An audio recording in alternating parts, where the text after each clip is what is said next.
नमस्ते साथियों, जय श्री कृष्णा, राधे राधे। आप सभी मित्रों का स्वागत और अभिनंदन है। मित्रों, बूस्टर डोज में आज 50 प्रश्नों पर चर्चा करने वाले हैं। वस्तुनिष्ठ प्रश्न है छायावाद के, और ये आपको फर्स्ट ग्रेड में बहुत सहयोग करने वाले हैं, सेकंड ग्रेड में भी सहयोग करने वाले हैं। तो जितने मित्र हमारे जुड़ पा रहे हैं, इस अंतिम प्रहार वाली क्लास का आनंद जरूर लें। और बहुत कम समय में आपको 50 प्रश्न बिना किसी व्याख्या के, क्योंकि जब समय अंतिम होता है तो व्याख्याओं का समय समाप्त हो गया। अब तो सीधे सीधे हम पिन पॉइंटेड बात करने वाले हैं। तो आइए, इंसान को उसकी बेवकूफ़ी नहीं बल्कि ज़रूरत से ज़्यादा चालाकी ले डूबती है। तो आप ध्यान रखना, पेपर देते समय भी ज़रूरत से ज़्यादा चालाकी नहीं रखनी है, जीवन में भी ज़रूरत से ज़्यादा चालाकी नहीं रखनी है, क्योंकि कई बार बेवकूफ़ी की जगह मान लीजिए ये जो ज्यादा चालाकी है वो हमको ले डूबती है। इसलिए सरल बने रहें और प्रत्येक कार्य को ईश्वर को समर्पित कर दें। पहला प्रश्न आपके सामने ये रहा मित्रों।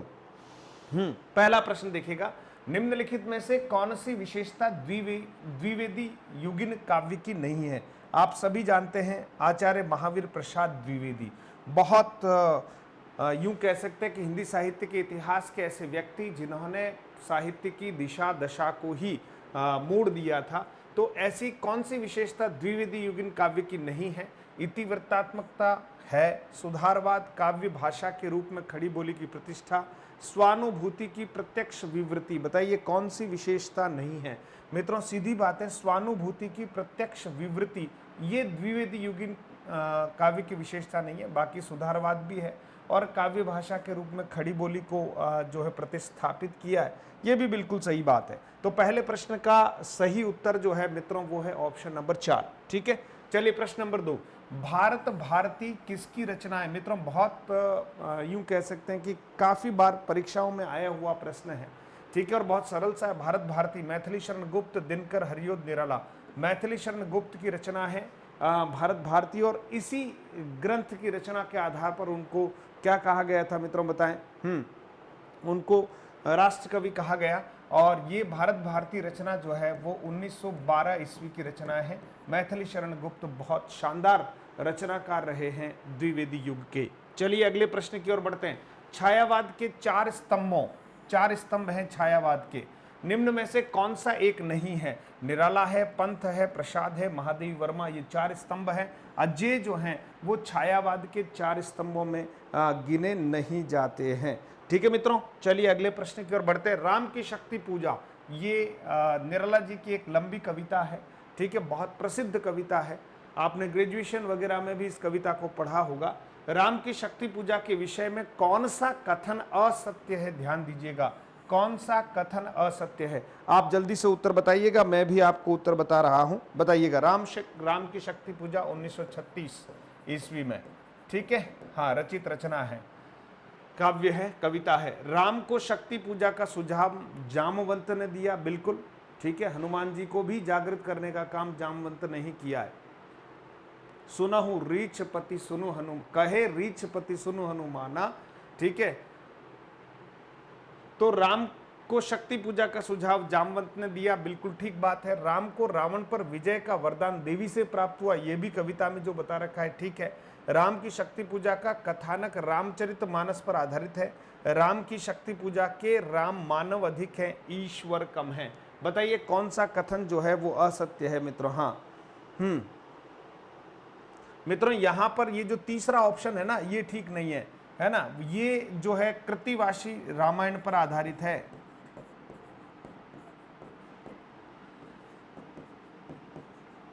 ये जो कविता लिखी हुई ना, रामचरितमानस के आधार पर नहीं लिखी हुई है। कृतिवासी रामायण जो है, कृतिवास रामायण जो है उस पर आधारित है। इसलिए हमको ध्यान रखना है, यहाँ ऑप्शन नंबर 3 जो है वो असत्य है। ठीक है, राम की शक्ति पूजा महत्वपूर्ण कविता है। ठीक है, आगे बढ़ते हैं। कामायनी की यह कथा केवल एक फैंटेसी है। कामायनी के संदर्भ में यह कथन किसका है? बताइएगा, कामायनी के संदर्भ में यह कथन किसका है? तो फैंटेसी पर सबसे ज्यादा काम करने वाले हिंदी साहित्य के इतिहास में कौन से कवि रहे हैं? तो बस लगभग ये कमेंट भी उन्हीं का होगा। फैंटेसी शब्द आया तो गजानन माधव मुक्तिबोध, गजानन माधव मुक्तिबोध मित्रों। ठीक है, गजानन माधव मुक्तिबोध, बहुत बढ़िया। आगे बढ़ते हैं। हृदय की अनुकृति बाह्य उदार एक लंबी काया उन्मुक्त मधु पवन क्रीडित जो शिशु साल सुशोभित हो सौरभ संयुक्त के संदर्भ में असंगत कथन है। हाँ बताइए मित्रों, ये जो पंक्तियां है जयशंकर प्रसाद की कामायनी से रचित है। कामायनी की पंक्तियां मित्रों ध्यान दीजिएगा, कामायनी की पंक्तियां हैं, ठीक है। इन पंक्तियों के संदर्भ में असत्य कथन पूछा गया है और पंक्तियां कह रही कि हृदय की अनुभूति बाह्य उदार एक लंबी काया उन्मुक्त मधु पवन क्रीडित जो शिशु साल सुशोभित हो सौरभ संयुक्त के संदर्भ में असंगत कथन है। हृदय की उदात्तता का वर्णन है मित्रों, बताएं हृदय की उदात्तता का वर्णन, हृदय की उदात्तता का वर्णन, देहविष्ट का वर्णन और मादकता का वर्णन, मनु का सौंदर्य। बताइए ये जो है इसके संदर्भ में असंगत कथन कौन सा है? तो आप सोचिए यहां पर जो है मनु का वर्णन नहीं किया गया मित्रों, बहुत बढ़िया। हाँ, इसमें तो श्रद्धा के सौंदर्य का वर्णन किया गया है, तो यहां आप कह सकते हैं देह यष्टि है ना, देह यष्टि का वर्णन, बिल्कुल देह का वर्णन, हृदय की उदात्तता का वर्णन, मादकता का वर्णन, ये सब किया गया। मनु के सौंदर्य का वर्णन नहीं है मित्रों, यहाँ श्रद्धा के सौंदर्य का वर्णन है, इसलिए ऑप्शन नंबर 4 बिल्कुल ध्यान दीजिएगा। कामायनी जो है हमारे सिलेबस में भी है। और उस मुख पर वह मुस्कान रक्त किसलय पर ले विश्राम, अरुण की एक किरण अम्लान, अधिक अलसाई हो अभिराम के संदर्भ में अनुपयुक्त व्याख्या है। बताइए, ये भी कामायनी से लिया गया है और अनुपयुक्त व्याख्या कौन सी है बताइएगा। हाँ, अनुपयुक्त व्याख्या, मुस्कान का बिंब पर अंकन किया गया, बिल्कुल ठीक किया गया। श्रद्धा का सौंदर्य वर्णन, बिल्कुल ठीक है। गेयता है, ये भी ठीक है, लेकिन अस्ताचल गामी सूर्य की एक किरण से तुलना नहीं, ये नहीं की गई है। और उस मुख पर वह मुस्कान रक्त किसलय पर ले विश्राम, अरुण की एक किरण अम्लान, ठीक है। तो अस्ताचल गामी सूर्य की किरण से तुलना नहीं की गई है। अधिक अलसाई हो अभिराम, है ना। तो यहां पर आप देखिएगा इसके संदर्भ में जो अनुपयुक्त व्याख्या है मित्रों, अनुपयुक्त व्याख्या है वो क्या है? ये ऑप्शन नंबर 3 अनुपयुक्त व्याख्या है। हाँ, बहुत बढ़िया, बहुत बढ़िया। चलिए, अस्ताचल गामी सूर्य की किरण से इसकी तुलना नहीं की गई है।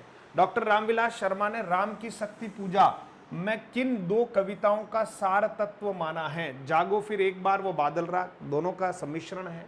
तुलसीदास व सरोस्मृति, सरोस्मृति व जूही की कली, तुलसीदास व कुकुरमुत्ता। तो डॉक्टर रामविलास शर्मा ने कहा कि राम की शक्ति पूजा नामक जो निराला जी की कविता है वो इनकी 2 कविताओं का सार है। तो किन 2 कविताओं की ओर तुलना की गई है? तो मित्रों तुलसीदास और सरोस्मृति, तुलसीदास व सरोस्मृति कविताओं का सार तत्व माना है डॉक्टर रामविलास शर्मा ने।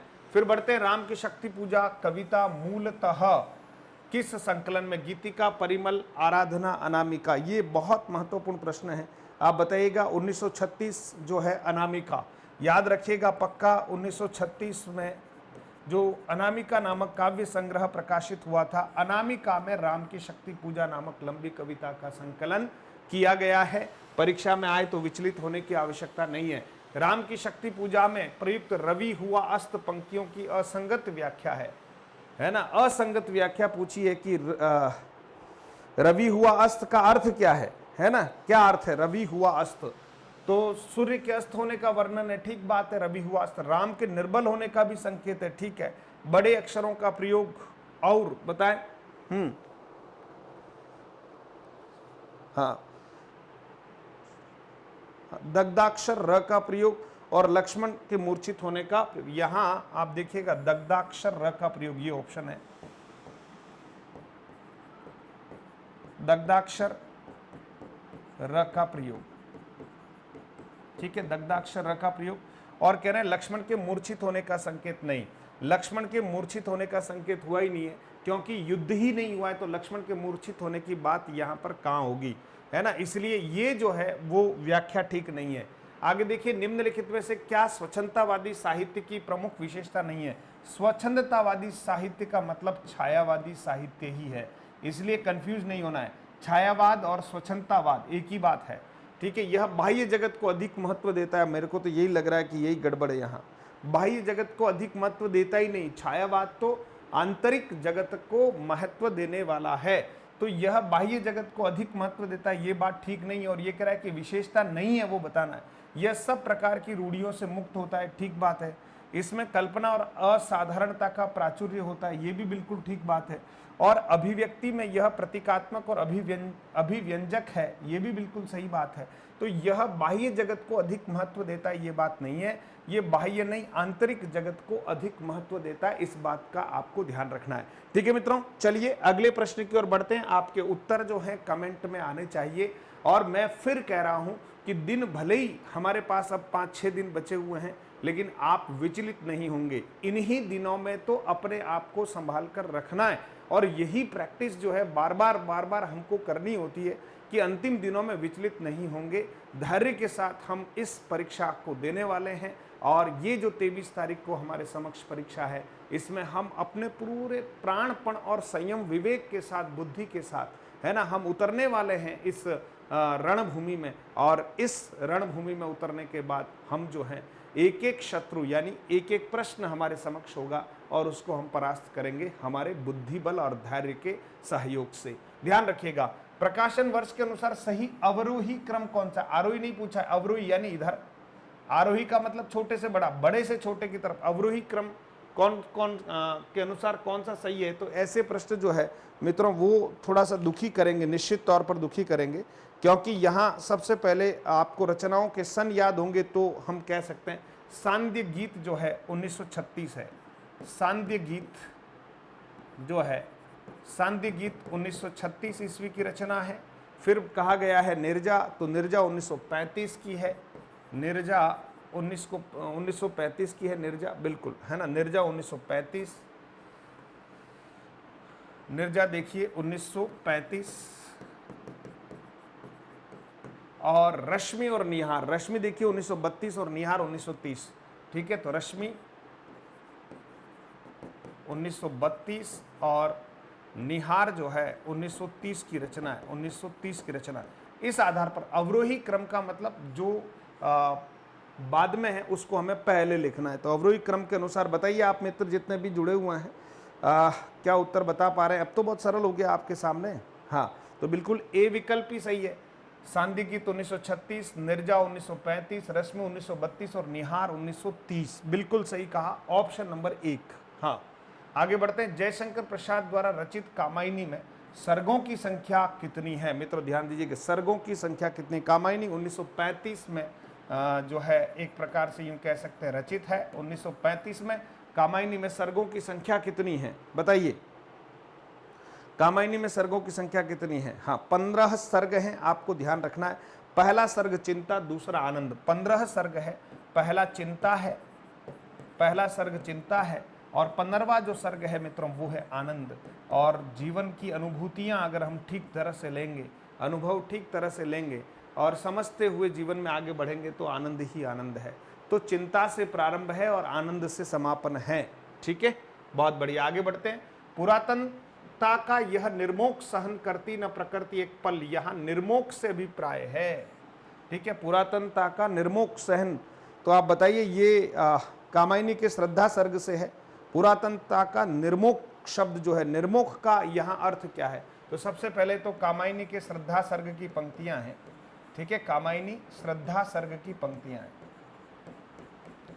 श्रद्धा सर्ग की पंक्तियां हैं। तो आप देखिए निर्मोक से क्या अभिप्राय? सांप के शरीर पर लिपटी हुई जो केचुली होती है मित्रों, वो निर्मोक है। सांप के शरीर पर लिपटी हुई जो केचुली होती है वो निर्मोक है।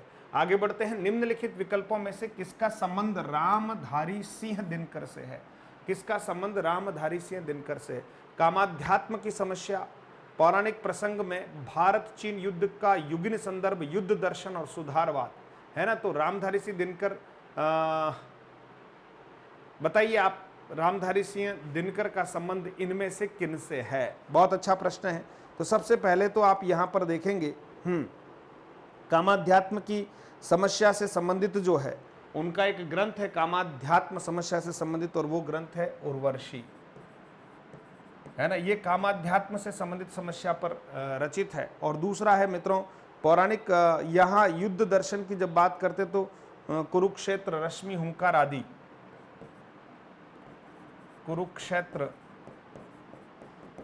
रश्मि, हुंकार आदि, ये कुछ उनकी रचनाएं हैं। जो इससे संबंधित है।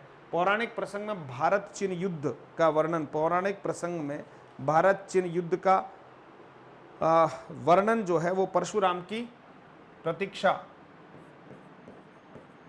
परशुराम की प्रतीक्षा, ध्यान देना, प्रतिज्ञा नहीं है, प्रतीक्षा है, परशुराम की प्रतीक्षा। ठीक है दोस्तों। और इधर सुधारवाद जो है, सुधारवाद के संदर्भ में आप बताइएगा। तो सुधारवाद का संबंध दिनकर से नहीं है ना, तो इसका सही ऑप्शन हुआ बी, यानी 1 2 3, 1 2 3। तो ये ऑप्शन नंबर 2 सही है, 1 2 3, है ना। ये सुधारवाद से संबंधित उनके कोई रचनाएं नहीं है विशेष रूप से। तो ऐसे प्रश्न का उत्तर आपको ऐसे देना है। आगे बढ़ते हैं। भारतीय संस्कृति के मूल उपादानों का ऐतिहासिक विकास प्रस्तुत करने वाला प्रसिद्ध ग्रंथ संस्कृति के 4 अध्याय किसने लिखा है? बताइए, संस्कृति के 4 अध्याय किसने लिखा? रामधारी सिंह दिनकर ने लिखा है। बताओ जल्दी से। बहुत बढ़िया उत्तर आ रहे हैं आपके, शानदार, बहुत अच्छा। संस्कृति के 4 अध्याय, बहुत बढ़िया, रामधारी सिंह दिनकर जी की रचना है। संस्कृति के 4 अध्याय आपको पक्का करना है, रामधारी सिंह जी दिनकर। ठीक है, आगे बढ़ते हैं दोस्तों। आगे है, रामधारी सिंह दिनकर के अनुसार कुरुक्षेत्र में किसका अवलंबन लेकर उन्होंने महत्वपूर्ण प्रश्न को कृति में महत्वपूर्ण प्रश्नों को कृति में उपस्थित किया है ना। यानी कुरुक्षेत्र में किसका अवलंबन लेकर? देश की जनता का, अर्जुन और द्रौपदी का, राधा और कृष्ण का, भीष्म और युधिष्ठिर का। तो निश्चित तौर पर यहाँ पर जो संवाद होता है वो भीष्म और युधिष्ठिर का ही होता है। तो भीष्म और युधिष्ठिर का जो संवाद है, युधिष्ठिर जो है भीष्म पितामह से प्रश्न पूछते हैं, तो ये इसका आलंबन लेकर उन्होंने पूरी कुरुक्षेत्र नामक कृति का जो है सर्जन किया था। आत्मा का संग्राम आत्मा से और देह का संग्राम देह से जीता जाता है। आत्मा का संग्राम आत्मा से और देह का संग्राम देह से जीता जाता है। रामधारी सिंह दिनकर का यह कथन किस कृति के संदर्भ में कहा गया है? तो निश्चित तौर पर ये जो है, बताइए, सीधा सीधा है, कुरुक्षेत्र से ही है। ठीक है, कुरुक्षेत्र कृति से लिया गया यह कथन है। प्रस्तुत पंक्तियां किस कृति से ली गई है? इस वैयक्तिक भोगवाद से फूटी विष की धारा तड़फ रहा है जिसमें पढ़कर मानव समाज यह सारा। बहुत अच्छा, ये भी जो है पंक्तियां किसकी है? तो ये पंक्तियां भी कुरुक्षेत्र की है, ध्यान देना। ठीक है, इस वैयक्तिक भोगवाद में फूटी विष की धारा तड़फ रहा जिसमें पढ़कर मानव समाज सारा, ये पंक्तियां भी कुरुक्षेत्र से है। ठीक है मित्रों, कुरुक्षेत्र हमारे सिलेबस में भी है। सबको मुक्त प्रकाश चाहिए, सबको मुक्त समीरण, बाधा रहित विकास, मुक्त आशंकाओं से जीवन, ये पंक्तियां किस कृति से ली गई है? बताइए। हाँ, किस कृति से ली गई है? बहुत बढ़िया, ये पंक्तियां भी कुरुक्षेत्र से है। तो मित्रों, ये कुरुक्षेत्र की पंक्तियां है ना, बड़ी महत्वपूर्ण है, परीक्षाओं में आई हुई है, आप देखिएगा। आगे बढ़ते हैं। कुरुक्षेत्र के प्रथम सर्ग का प्रारंभ किस पंक्ति से होता है ना? हाँ, वह कौन है वहां, है ना, जो रोता है, बिल्कुल, है ना, इसी पंक्ति से है ना। बताइए, वह कौन रोता है वहां, बस यहीं से कुरुक्षेत्र का जो है वो प्रारंभ है, कुरुक्षेत्र का प्रारंभ है, बिल्कुल। आगे बढ़ते हैं। कुरुक्षेत्र का मुख्य प्रतिपाद्य क्या है? युद्ध विरोधी प्रवृत्ति। कुरुक्षेत्र का मुख्य प्रतिपाद्य क्या है? बताएं। कुरुक्षेत्र का युद्ध देश विरोधी प्रवृत्ति है। संसार में शांति, समता और न्याय की प्रतिष्ठा के लिए युद्ध आवश्यक नहीं है। युद्ध सदैव मनुष्य विरोधी है। जब तक संसार में सद्भावना, शांति, समता, न्याय की प्रतिष्ठा नहीं होती, तब तक युद्ध अनिवार्य है। तो मुख्य प्रतिपाद्य क्या है ना? युद्ध देश विरोधी प्रवृत्ति, संसार में शांति, समता और न्याय की प्रतिष्ठा के लिए युद्ध आवश्यक नहीं है। बस ये बिल्कुल, ये जो बात कही गई है ऑप्शन नंबर 2 वाली बिल्कुल सही है। हाँ, ऑप्शन नंबर देखिए, ये ठीक है। और बताएं, कुछ हो सकता है? देखिए, जब तक संसार में सद्भावना, शांति, समता और न्याय की प्रतिष्ठा नहीं होती, तब तक युद्ध अनिवार्य है। कुरुक्षेत्र का मुख्य प्रतिपाद्य। ठीक है, अब आप देखिए यहां भाई, जब तक, तो कुरुक्षेत्र का मुख्य प्रतिपाद्य युद्ध देश विरोधी प्रवृत्ति नहीं, ये जब तक संसार में सद्भावना, शांति, समता और न्याय की प्रतिष्ठा नहीं होती, तब तक युद्ध अनिवार्य है। ठीक है, तो एक प्रकार से कुरुक्षेत्र का मुख्य प्रतिपाद्य। आगे बढ़ते हैं। रश्मि लोक के रचयिता कौन है? रश्मि लोक के रचयिता कौन है? माखनलाल चतुर्वेदी, नागार्जुन, रामधारी सिंह दिनकर, हरिवंश राय बच्चन। रश्मि लोक, बताइए मित्रों, रश्मि लोक के रचयिता कौन है? रामधारी सिंह दिनकर। ठीक है, नेक्स्ट आगे बढ़ते। दिनकर की किस कृति का कथानायक कर्ण है? रश्मि रथी, सीधी बात है। रश्मि रथी का जो नायक है वो कर्ण है मित्रों। रश्मि रथी का नायक जो है वो कर्ण है, बिल्कुल। रश्मि रथी 1952, ध्यान देना, 1952 की रचना है। कुरुक्षेत्र 1946 की रचना है। ठीक है, आगे बढ़ते हैं दोस्तों। आगे देखिएगा, रचना न तो दर्शन है न किसी ज्ञानी के प्रौढ़ मस्तिष्क का चमत्कार, यह तो अंततः एक साधारण मनुष्य का शंकाकुल हृदय ही है जो मस्तिष्क के स्तर पर चढ़कर बोल रहा है। रामधारी सिंह दिनकर द्वारा कहा गया यह कथन उनके किस काव्य के संबंध में है? तो ध्यान दीजिए, रचना न तो दर्शन है, ठीक है, और न ही किसी ज्ञानी के प्रौढ़ मस्तिष्क का। बहुत बढ़िया। इस प्रश्न का उत्तर कौन दे रहा है, देखो बताइए आप, है ना। ये जो कथन है मित्रों, ये कथन भी कुरुक्षेत्र का है। ठीक है, तो महत्वपूर्ण कृति है कुरुक्षेत्र। कौन सी रचना रामधारी सिंह दिनकर की नहीं? 4 ऑप्शन में से बताइए। अध्यात्म चिंतन, रेणुका, दिल्ली, नीम के पत्ते, कौन सी रचना जो है इनकी नहीं है? हाँ, ठीक है, तो आप देखिएगा, अध्यात्म चिंतन इनकी रचना नहीं है, बाकी रेणुका, दिल्ली, नीम के पत्ते, ये सब रामधारी सिंह दिनकर की रचनाएं हैं। आगे बढ़ते हैं। रामधारी सिंह दिनकर की किस कृति को आधुनिक युग की गीता? बहुत महत्वपूर्ण प्रश्न है। आधुनिक युग की गीता कहा जाता, आधुनिक युग की गीता, तो सीधी सीधी आधुनिक युग की गीता किसको कहा गया है? तो सीधा है, वहां कृष्ण और अर्जुन का संवाद है गीता में, और यहाँ किसका? भीष्म पितामह और युधिष्ठिर का संवाद है। कौन सी कृति में? कुरुक्षेत्र। ठीक है, कुरुक्षेत्र। आगे बढ़ते। दो राह समय रथ का घर घर नाद सुनो, सिंहासन खाली करो की जनता आती है, यह पंक्तियां किस की कविता से? रामधारी सिंह दिनकर की कविताओं से। ठीक है ना। हाँ, जयप्रकाश नारायण ने जब आंदोलन किया था तो ये पंक्तियां जो है इनका उपयोग किया था कि सिंहासन खाली करो कि जनता आती है। बहुत बढ़िया, रामधारी सिंह दिनकर। निम्नलिखित में दिनकर की काव्य रचना नहीं है? हुंकार, कुरुक्षेत्र, उर्वशी, त्रिधारा। मित्रों, त्रिधारा जो है वो दिनकर जी की रचना नहीं है। त्रिधारा ध्यान दीजिएगा, ये सुभद्रा कुमारी चौहान की रचना है। त्रिधारा, सुभद्रा कुमारी चौहान, सुभद्रा कुमारी चौहान की रचना है। ठीक है, फिर आगे बढ़ते हैं। अधैर्य का कवि किसे कहा गया? ओहो, अच्छा प्रश्न है। अधैर्य का कवि किसको कहा गया है? तो रामधारी सिंह दिनकर को ही कहा गया अधैर्य का कवि। ध्यान रखना, महत्वपूर्ण प्रश्न है, महत्वपूर्ण, अधैर्य का कवि। ठीक है, नेक्स्ट। रामधारी सिंह दिनकर की काव्य कृति कौन सी है? लोकायतन, कुरुक्षेत्र, सीधा सीधा रामधारी सिंह दिनकर की कृति है कुरुक्षेत्र। आगे बढ़ते हैं। बैठे हुए सुखद आतप में मृग रोमंथन करते हैं, वन के जीव विवर से बाहर हो विश्रब्द विचरते हैं, उपयुक्त पंक्तियों में किसका वर्णन है? बताइए आप, किसका वर्णन है? ये जो पंक्ति है, पंक्तियां जो है रश्मि रति खंड काव्य से है। ठीक है, रश्मि रति खंड काव्य से है, तो इसमें वर्णन किसका किया गया है? रश्मि रथी में परशुराम आश्रम का, रश्मि रथी में परशुराम आश्रम का वर्णन किया गया है। फिर बढ़ते, उर्वशी किसके द्वारा रचित है? रामधारी सिंह दिनकर। ठीक है, हाँ, कामाध्यात्म से संबंधित कृति है। उर्वशी के तृतीय अंक के आधार पर कौन सा कथन सही है? तृतीय अंक के आधार पर कौन सा कथन सही है? तो बताइए, तृतीय अंक के आधार पर कौन सा कथन जो है वो सही है? हाँ, ठीक है, तो शक्तिशाली और दुर्धर्ष पुरुष की सुंदरियों के कटाक्ष से आहत हो जाते हैं। शक्तिशाली दुर्धर्ष पुरुष भी सुंदरियों के कटाक्ष से आहत हो। ठीक है, फिर देखिएगा, उर्वशी मानवीय है, उर्वशी मानवीय नहीं, ये वाली बात नहीं। उर्वशी कहती है यह देह भाव भ्रांति है, उर्वशी कहती है यह देह भाव जो है वो भ्रांति है। बिल्कुल, यह देह भाव जो है भ्रांति है। और पुरुर्वा के अनुसार मर्त्य मानव को देवता कहा जा सकता है? नहीं।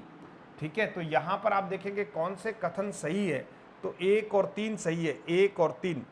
ठीक है, 1 और 3, ध्यान दीजिएगा, 1 और 3, बिल्कुल 1 और 3 सही है। तो 1 और 3 का है, ऑप्शन नंबर 4 में 1 और 3 है। आगे बढ़ते हैं। रामधारी सिंह दिनकर को ज्ञानपीठ पुरस्कार किस पर दिया गया? उर्वशी, कुरुक्षेत्र, हुंकार। बताओ। उर्वशी पर 1972 में, बिल्कुल डी उर्वशी, बताएं आप। उर्वशी रचना पर दिया गया, बिल्कुल उर्वशी रचना पर 1972 में ज्ञानपीठ पुरस्कार जो है वो दिया गया। और 1968 में चिदम्बरा नामक कृति पर हिंदी साहित्य का पहला ज्ञानपीठ पुरस्कार प्राप्त करने वाले 1968 में। फिर देखिए, मैं उनका आदर्श कहीं जो व्यथा न खोल सकेंगे, पूछेगा जग किंतु पिता का नाम न बोल सकेंगे, जिनका निखिल विश्व में कोई नहीं है अपना होगा, मन में लिए उमंग जिन्हें चिरकाल कल्पना होगा। उपयुक्त पंक्तियां दिनकर की किस रचना की? फिर ये प्रसिद्ध पंक्तियां जो है वो किसकी बताइएगा? बहुत बढ़िया, कोशिश करें। ये पंक्तियां जो है परशुराम की प्रतीक्षा की है कि रश्मि रथी की है कि कुरुक्षेत्र की? बताइए। तो ये जो रचना है, मतलब ये जो पंक्तियां हैं मित्रों, वे जो है रश्मि रथी की है। ठीक है, बहुत मुश्किल होता है, पंक्तियां जब ध्यान में हो तभी इस प्रकार का उत्तर दिया जा सकता है। दिनकर का काव्य नहीं है उर्वशीय, जयद्रथ का व्रत, जयद्रथ वध, हुंकार और रेणु का। बताइए दिनकर की कृति कौन सी नहीं? बिल्कुल सीधा प्रश्न है। हाँ, जयद्रथ वध नहीं है मित्रों, ये तो मैथिलीशरण गुप्त का खंड काव्य है जयद्रथ वध। ठीक है, चलिए आगे बढ़ते हैं। दिनकर की काव्य कृति रश्मि रथी में रश्मि रथी कौन है मित्रों? कर्ण है, सीधा। आगे बढ़ते हैं। दिनकर के किस काव्य ग्रंथ में युद्ध और शांति की समस्या का चित्रण मिलता है? कुरुक्षेत्र में। ठीक है, कुरुक्षेत्र में युद्ध और शांति की समस्या। प्रसिद्ध गीत विजय विश्व तिरंगा प्यारा झंडा ऊंचा रहे हमारा की रचना किस कवि ने की? बहुत अच्छा प्रश्न है। विजय विश्व तिरंगा प्यारा झंडा ऊंचा रहे हमारा, यह जो है प्रसिद्ध गीत जो है वो किसका है? श्यामलाल पार्षद का। मित्र ध्यान रखना। नवीन किस कवि का उपनाम? बालकृष्ण शर्मा नवीन। नवीन उपनाम बालकृष्ण शर्मा नवीन। ठीक है। प्रकाशन वर्ष की दृष्टि से दिनकर की काव्य कृतियों का सही क्रम विकल्प है। अब ये फिर उस तरह का प्रश्न है कि आपको रचनाओं का सही कालक्रम ध्यान होना चाहिए तब। ठीक है, अब आप देखिए यहाँ रसवंती 1940, रसवंती जो है वो 1940, ध्यान देना। कुरुक्षेत्र 1946, रश्मि रथी 1952 और उर्वशी जो है मित्रों आप सभी जानते हैं 1961। ठीक है, 1961, लेकिन 1972 में ज्ञानपीठ पुरस्कार से सम्मानित हुई, इसलिए ये बिल्कुल क्रम सही है। रसवंती, कुरुक्षेत्र, रश्मि रथी और उर्वशी। फिर आप देखिए इनमें से कुरुक्षेत्र से संबंधित कौन सा कथन सही नहीं है? सही नहीं है, ये ध्यान देना, ये नहीं पूछ रहा है तो आपको बताना है कौन सा कथन सही नहीं। जल्दी करें। हाँ, चारों ऑप्शन देखिएगा कौन सा कथन सही नहीं है। अब देखिए इसका कथानक महाभारत से लिया गया है, सही बात है। इसमें कुल 7 सर्ग है, ये भी सही बात है। ठीक है, और यह गांधीवादी विचारधारा से प्रभावित है। इसमें भीष्म और युधिष्ठिर के माध्यम से बुद्ध एवं शांति विषयक विशद और गंभीर चिंतन प्रस्तुत, ये भी सही बात है। तो मित्रों यह गांधीवादी विचारधारा से प्रभावित नहीं है ना? वो सत्य अहिंसा वाला कार्यक्रम इधर नहीं है। फिर आगे बढ़ते हैं।